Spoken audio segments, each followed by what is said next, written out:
하면은 다른 구조적인 문제가 있는 거라서 그럴 때는 관절염을 좀 더 보게 되고요. 다른 큰 구조적인 문제가 없다 하면은 이제 연골연화증으로 말씀을 드리고 있습니다.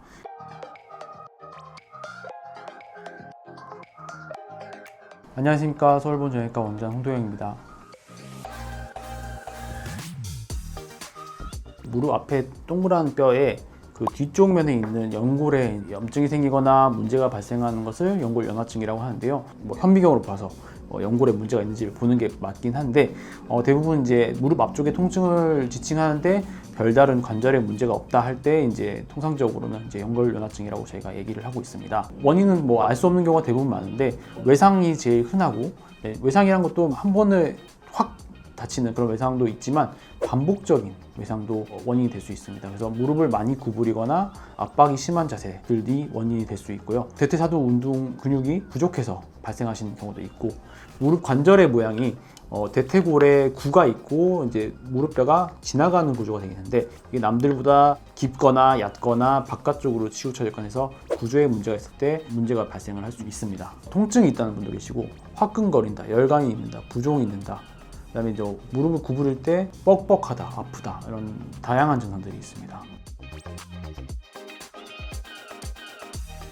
아시겠지만 관절염은 사실은 이제 한 50대 이상 되시는 분들께 많이 흔하고, 연화증은 조금 더 젊은 20, 30대 층에서도 많이 발생을 하는데요. 그런 나이로도 이제 구분을 할 수가 있고, 방사선학적 검사를 합니다. 엑스레이 찍어보고 골극의 형성이 있다거나 관절이 좀 좁아져 있거나 내측을 눌렀을 때 외측이 남들보다 타이트하거나 이러면 다른 구조적인 문제가 있는 거라서 그럴 때는 관절염을 좀 더 보게 되고요. 다른 큰 구조적인 문제가 없다 하면은 이제 연골연화증으로 말씀을 드리고 있습니다.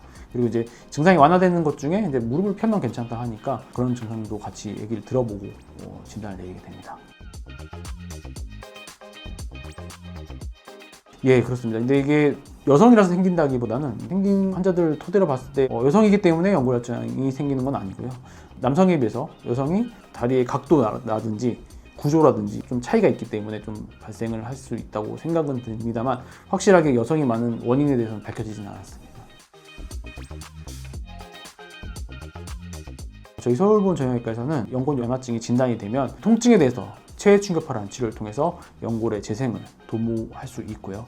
그다음에 주변 근육의 기능 강화를 통해서 재발을 막게 하는 도수치료도 같이 시행을 해서 치료를 시행하고 있습니다. 물론 통증이 많이 심할 경우에는 관절강 내 주사도 같이 놓긴 하는데, 통증이 굉장히 심할 때여서 드물긴 합니다. 그래서 이런 식으로 통증 조절하면서 재활을 할 수 있게 저희가 도와드리고 있습니다.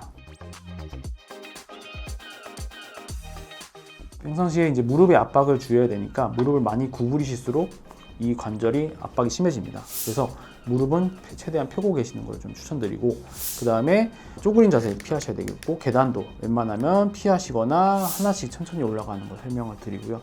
나중에 좀 통증이 완화가 되면 대퇴사두근 근력 강화를 통해서 연골로 가는 부하를 좀 분산시킬 수 있게 할 수 있고, 물을 많이 써야 된다 하시는 분들, 운동선수 같은 경우에는 많이 불편하다 하시면 이제 무릎에 테이핑이라든지 보호대를 착용을 해서 움직임을 좀 제한을 주는 쪽으로 해서 통증을 완화시켜 볼 수 있을 것 같습니다.